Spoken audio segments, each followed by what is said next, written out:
এটা তো একটা চ্যালেঞ্জ আওয়ামী লীগের জন্য এবং সরকারের জন্য চ্যালেঞ্জ যে তারা তাদের কার্যক্রম নিষিদ্ধ কিভাবে ইমপ্লিমেন্ট করবেন। আপনি সারা বিশ্বের দিকে যদি তাকান যে এই দল নিষিদ্ধ করার তো একটা আছে, বিভিন্ন দেশে হয়েছে, আমাদের দেশে হয়েছে।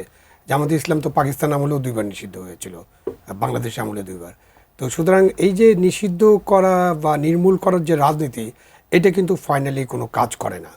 যেটা কাজ করে সেটা হলো যে আপনি ধরেন যে একটা রাজনৈতিক দলের যদি ভুল ভ্রান্তি থাকে, অনেক ভুল, অনেক রাজনৈতিক ভুল, তখন রাজনৈতিক দলটা কিন্তু জনগণের হৃদয় থেকে সরে যায়, যেটা আমাদের মুসলিম লীগের ক্ষেত্রে হয়েছে। যেমন 47 সালে মুসলিম লীগের যেভাবে ছিল দুর্দণ্ড প্রতাপ, এবং মুসলিম লীগ যেভাবে মানে বাংলাদেশ পাকিস্তানে শক্তিশালী ছিল, ইস্ট পাকিস্তান তখনকার, সেটা তো 54 সালের মধ্যেই তাদের অবস্থা খারাপ হয়ে গেল। কারণ ভুল রাজনীতি, ভাষার প্রশ্নে, রাজনীতির প্রশ্নে, গণতন্ত্রের প্রশ্নে। তো এই জিনিসগুলো হয় যে আপনি রাজনীতিতে আপনি নিষিদ্ধ করে নির্মূল করে আসলে কিছু ফলাফল হবে না।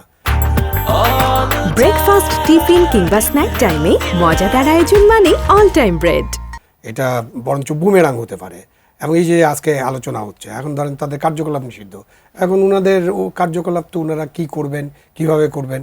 এবং এখন তো আপনার প্রকাশ্য কার্যকলাপ মানে আপনার মিডিয়াতে বা আপনার এই প্রিন্ট মিডিয়াতে বা লিফলেট ছাপানো, এর বাইরে তো সোশ্যাল মিডিয়া অনেক স্ট্রং, এবং সোশ্যাল মিডিয়াতে লক্ষ লক্ষ মানুষ অ্যাক্টিভ, এবং তারা তো দেশের বাইরে থেকেও তাদের অ্যাক্টিভিটি চালাতে পারে।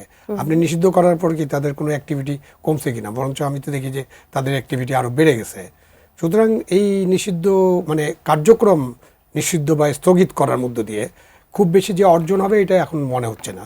বাট এটা দেখতে হবে যে তাদের ইমপ্লিমেন্টেশন স্ট্র্যাটেজিটা কি। তারা হয়তো অনেক বেশি আরও গ্রেপ্তারের অভিযান করবেন, অনেক বেশি গ্রেপ্তার অভিযানে যাবেন। তো সেখানে যে রনি যেখানে শেষ করলো যে এটা একটা নাটক হতে পারে, আবার এই নাটকের সাথে অন্য কিছু যুক্ত হতে পারে।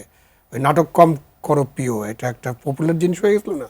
সেখানে হতে পারে যে এই যে মুক্তিযুদ্ধের কথাটা বলে এনসিপির সাপোর্ট বেসটাকে একটু বাড়ানোর চেষ্টা হতে পারে, যেহেতু আওয়ামী লীগের অধিকাংশ মানুষ মুক্তিযুদ্ধের পক্ষে বা মুক্তিযুদ্ধের চেতনায় বিশ্বাসী, সেই কারণে এবং চেতনা নিয়ে তারা অনেক ব্যবসা বাণিজ্য করেছে, কিন্তু তাদেরকে হয়তো তাদের পক্ষে টানার একটা আয়োজন হতে